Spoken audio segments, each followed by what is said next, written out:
Hola mis queridos amigos y hermanos de nuestro canal Bastián Ángel. Estamos llevando a cabo el seminario más completo en habla hispana sobre el libro de Apocalipsis. Y esta es nuestra clase número 19. Y recordarte que si quieres complementar todo este estudio y ir acompañándolo con estos videos, lo puedes encontrar en este libro, El rugido del cordero, que te dejo el link en la descripción, que te llevará directamente a Amazon. Así irás teniendo todos los apuntes necesarios y toda la información extra y adicional que no alcanzaremos a dar en este seminario. Sin embargo, estos temas irán aclarando muchos puntos para quienes ya tienen el libro. Bien, sin dilatar más, vamos a hablar hoy de un tema que a mí me parece muy revelador. Realmente, ver un paralelismo con el Antiguo Testamento puede llevarnos a muchas conclusiones acertadas sobre Apocalipsis. Hay muchos aspectos en Apocalipsis y símbolos que tienen un porqué. Y hoy veremos algo muy interesante, que tiene que ver con Moisés y con Elías y con el espíritu del anticristo del que veníamos hablando en el tema anterior. Sin más, ponte cómodo que ya comenzamos. Revelación de Jesucristo que Dios anunció y explicó a su siervo Juan. Pues el momento está cerca.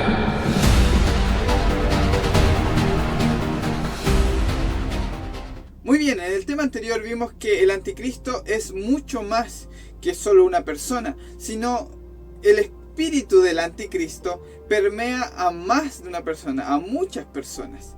Y era en la época de Juan que se estaba manifestando esta clase de espíritu, ¿ok? El espíritu del anticristo. Y vimos que estaba relacionado con algo que era opuesto al mensaje de Jesús. Y qué mejor ver este espíritu manifestado en los apóstoles en un momento y Jesús confrontándolos directamente. Vamos a leer Lucas 9:55. Dice que cuando venían y vieron Jacobo y Juan que el Señor había sido rechazado en Samaria, entonces dijeron: Señor, ¿quieres que mandemos que descienda fuego del cielo y los consuma, así como hizo Elías?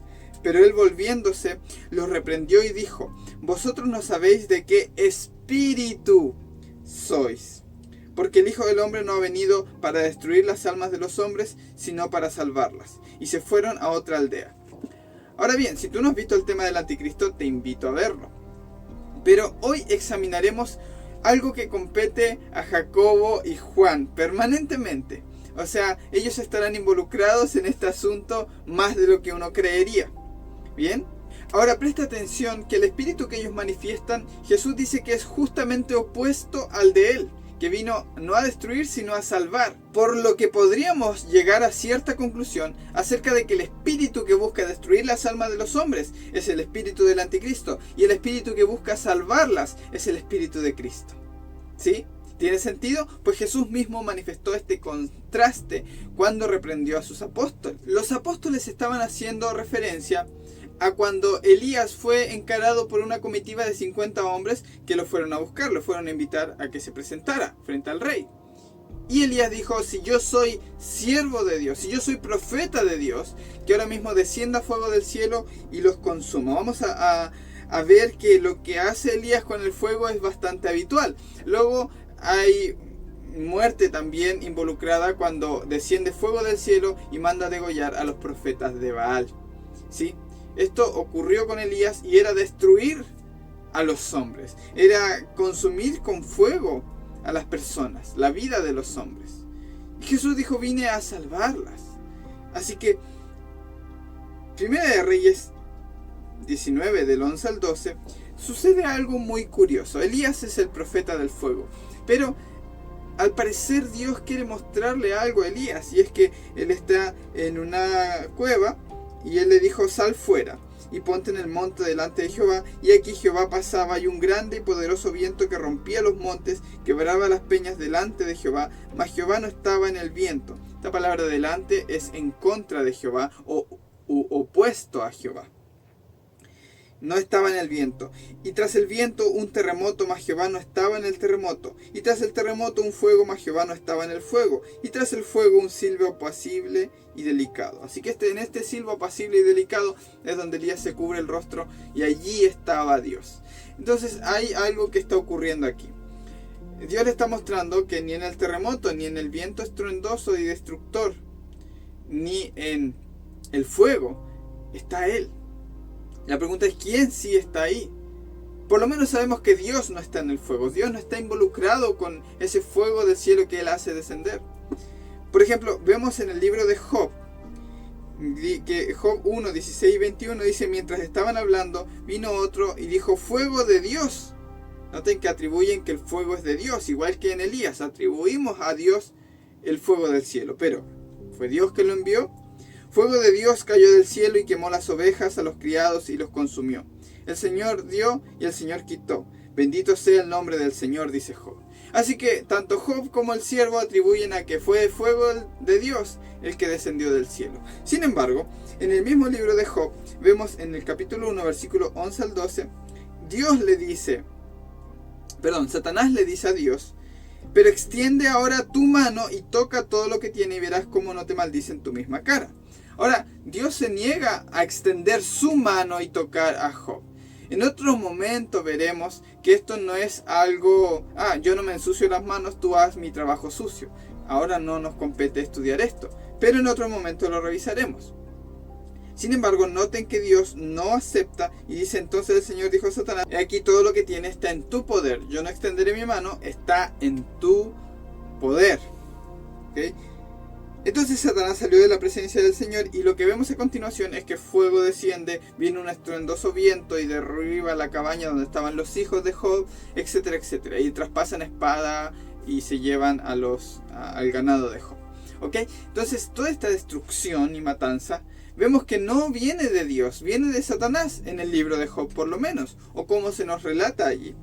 Ahora bien, cuando leemos todo el Antiguo Testamento, independiente de si haya sido literal o no, cuando leemos el Antiguo Testamento, Pablo dice en 2 Corintios 3:14 que, sin embargo, aún hoy día, cuando leen el Antiguo Testamento, parecen tener el corazón y la mente cubiertos por ese mismo velo.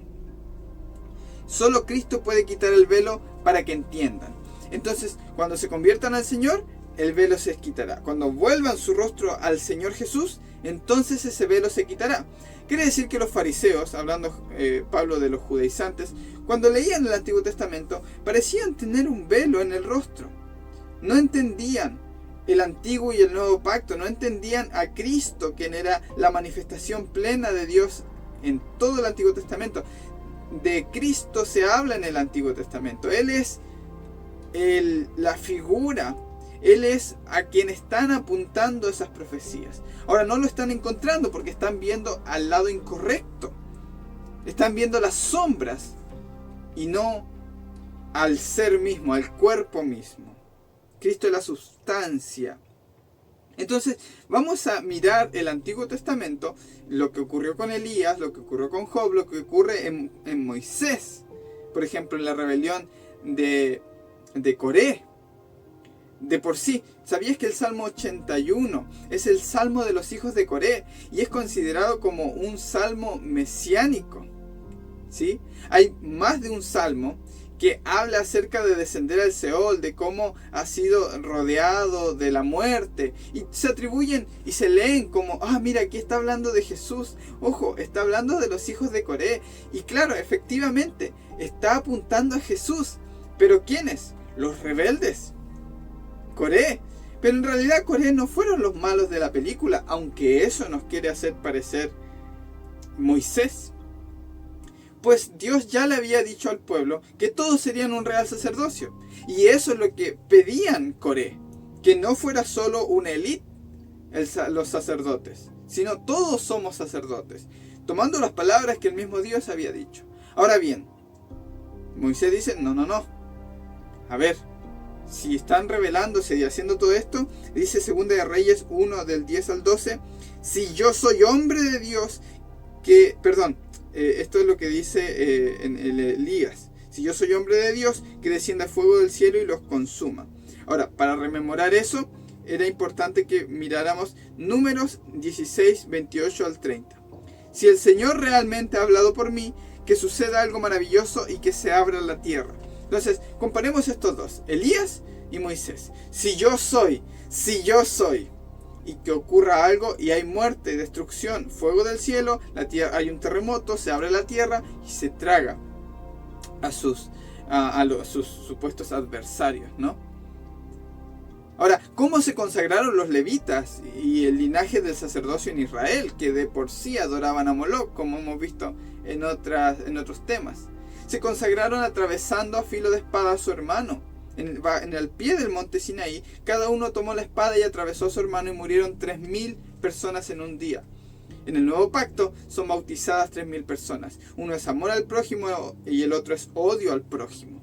Es totalmente opuesto, pero que seguimos creyendo que Moisés es el santo porque a él acompañaron en el relato los presagios y las señales y los enemigos de él fueron muertos por estos presagios. Igual que Elías, creemos que Elías, el que se burla, el que manda a matar, el que se ríe de los demás que están ahí, aunque son paganos, pero se está riendo, se está burlando, manifestando un espíritu distinto al de Jesús. ¿De quién se rieron? ¿De quién se burlaron? Quien estaba desnudo y lacerado, al igual que aquellos profetas de Baal, que clamaban y parecía que Dios no lo atendía, lo había abandonado, por lo menos su Dios. Entonces, aunque eran paganos, tipificaban ellos a Jesús antes que Elías.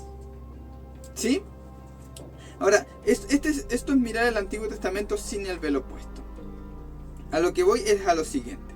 Vamos a comparar a Moisés, la ley, a Elías, los profetas, y a Jesucristo, el Hijo.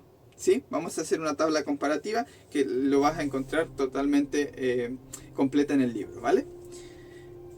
Tenemos a Moisés que ayuna 40 días, a Elías que ayuna 40 días y a Jesús que ayunó 40 días. ¿Sí? Vamos a partir con ese paralelo. Los tres ayunaron 40 días. Tenemos a Moisés que sube al monte Sinaí en el desierto. Tenemos a Elías que sube a Horeb, que es el monte Sinaí en el desierto igualmente.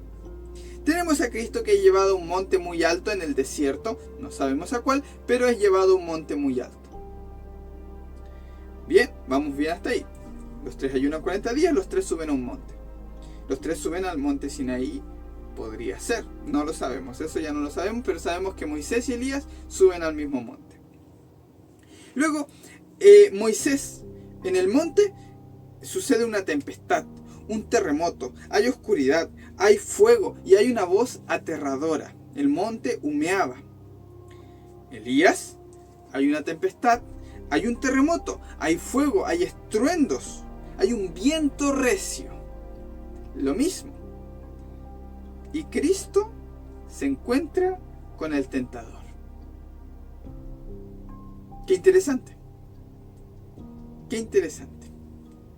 Así que todo el desplante, el despliegue de que lo llevó a un monte, de por sí a Juan también lo llevan en el espíritu a un monte, así igual como a Jesús, y le da todo ese desplante de todo esto te daré, si postrado me adorares. Todo eso es muy similar a lo que ocurre con Moisés y Elías. Está involucrado aquí el orgullo, ¿saben? Miren, voy a explicarles por qué. Luego de que pasa esto, luego de que el tentador se va en el caso de Cristo, en el caso de Elías hay un silbo apacible, una voz delicada y suave. En el caso de Moisés, ve la gloria de Dios. Entonces primero se manifiesta el tentador frente a Moisés, frente a Elías y frente a Cristo. O por lo menos lo que es malo, no lo que es bueno. Y luego se manifiesta Dios. Primero viene toda esta parafernalia, todo este show imponente de fuego, de terremotos, de viento. Y luego se manifiesta Dios. En un silbo apacible y delicado, en traer comida, en satisfacer el hambre, etcétera, etcétera. Y ahora atención. Moisés dice, si Jehová habló por mí, que se abra la tierra. Ok, se abre la tierra. Elías dice, noten el sí, en inglés sería if. Ok, si yo soy profeta de Dios, que descienda fuego. ¿Vale? Noten, Moisés dice, si yo soy, como poniendo en duda, comprobando, queriendo saber. Él mismo dudaba si realmente Dios había hablado por él. Elías también tenía sus dudas. Y entonces necesitaban caer a la tentación de una señal, una muestra de si era Dios quien estaba de su lado o no. Y esto termina en una destrucción, muerte de personas. Llamaríamos a esto el espíritu del anticristo y las señales del anticristo.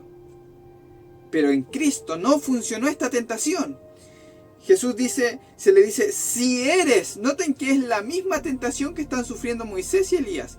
Si eres hijo de Dios, desciende de la cruz. Si Jesús hubiera descendido de la cruz, causando estragos sobre la multitud, hubiera causado mucha muerte. Sin embargo, Jesús nunca cedió a las tentaciones del enemigo. Si eres hijo de Dios, haz estas señales. Si eres hijo de Dios, haz esto, etcétera, etcétera. Los fariseos vivían tentándolo de esta forma. Era un presagio de lo que ocurriría en toda su vida. También sucedió así en la cruz. Si eres hijo de Dios, desciende de la cruz. Fue tentado a dudar si era hijo de Dios, mas Cristo confiaba en que el Padre había dicho, tú eres mi Hijo amado, en quien tengo gran contentamiento. Esa era la palabra de Dios por la que vivía Jesús.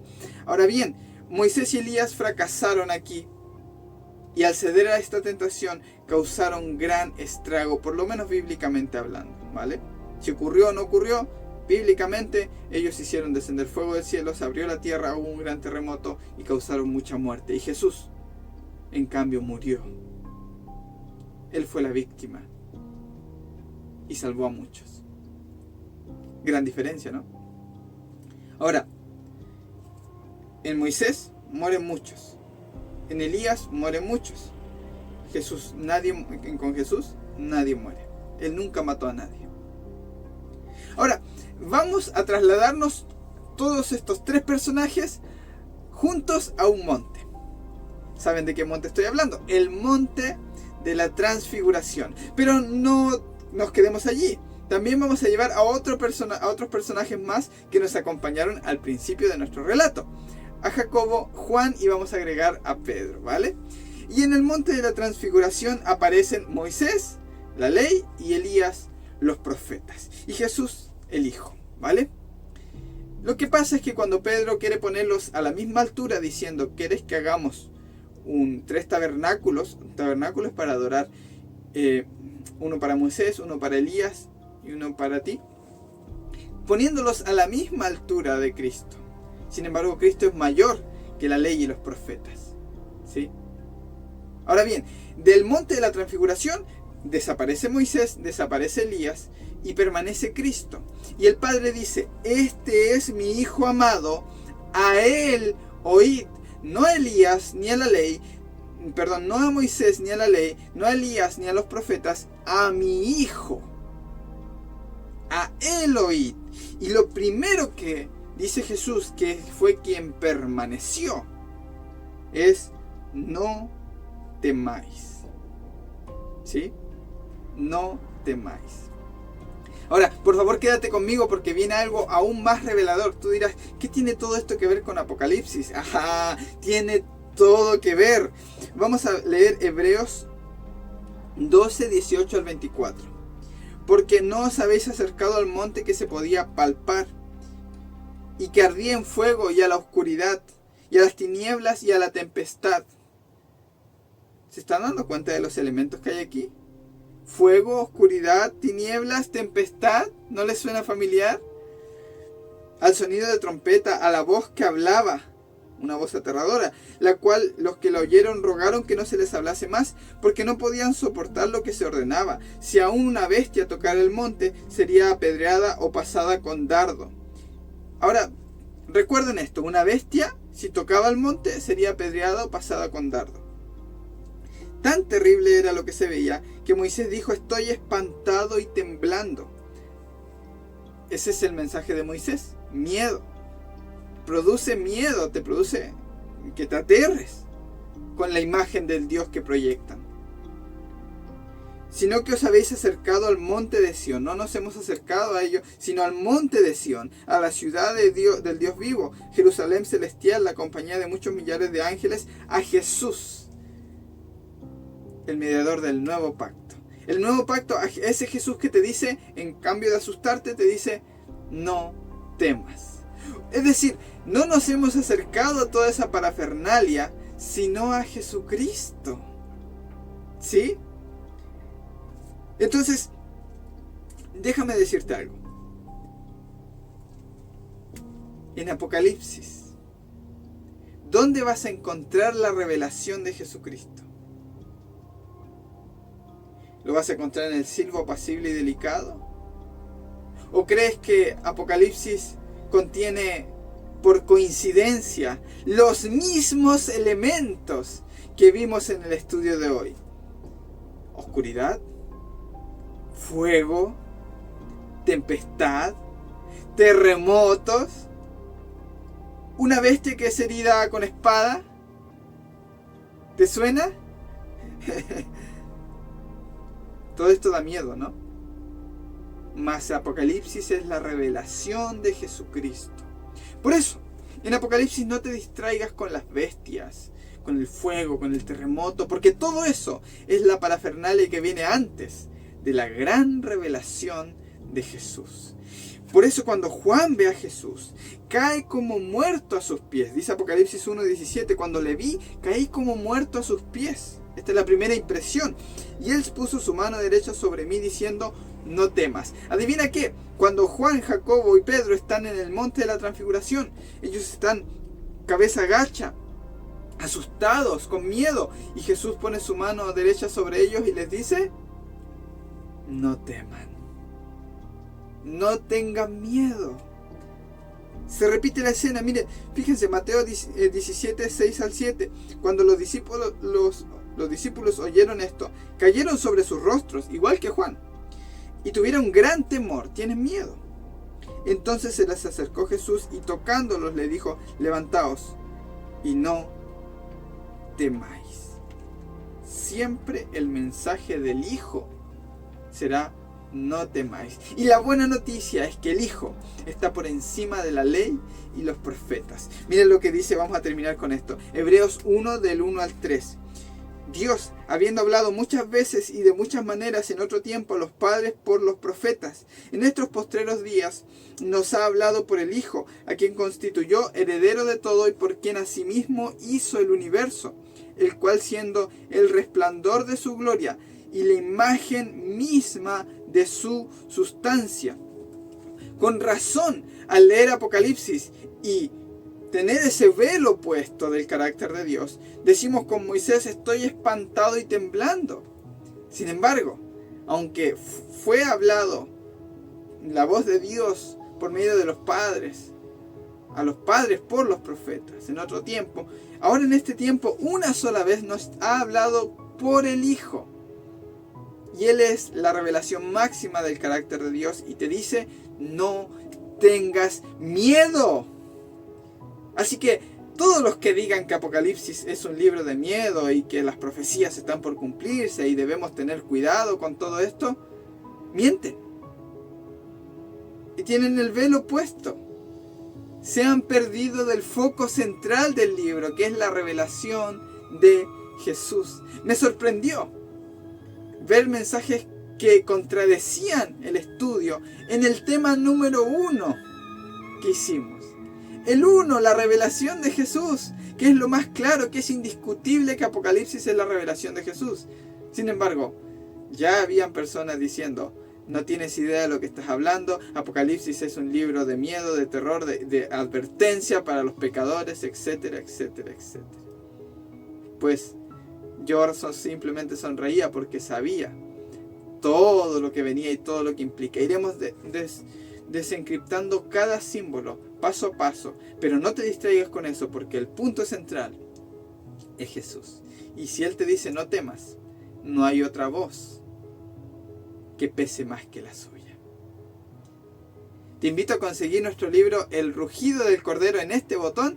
Te invito a suscribirte a nuestro canal y por acá te dejo el siguiente video. Un abrazo a todos. Chao, chao. Pues el momento está cerca.